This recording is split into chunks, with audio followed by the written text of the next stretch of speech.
పవిత్ర రంజాన్ మాసంలో ఉపవాస దీక్షలో ఉండే ముస్లిం సోదరుల కోసం ఏర్పాటు చేసే ఇఫ్తార్ విందు ఆత్మీయత, మత సామరస్యానికి ప్రతీక అని జుక్కల్ మాజీ ఎమ్మెల్యే హనుమంత్ షిండే అన్నారు.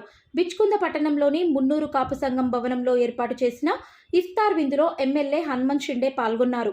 సామూహిక నమాజ్ అనంతరం ఉపవాస దీక్ష చేపట్టిన ముస్లింలకు ఫలహారాలు తినిపించి ఉపవాస దీక్ష విడిపించారు. ఈ సందర్భంగా ఎమ్మెల్యే మాట్లాడుతూ ఇఫ్తార్ విందులో పాల్గొనడం ఎంతో సంతోషంగా ఉందన్నారు. రంజాన్ మాస విశిష్టతను కొనియాడారు. అన్ని మతాలు చెప్పేది ఒకటేనని, మనుషులంతా సోదరభావంతో ఉండాలన్నారు.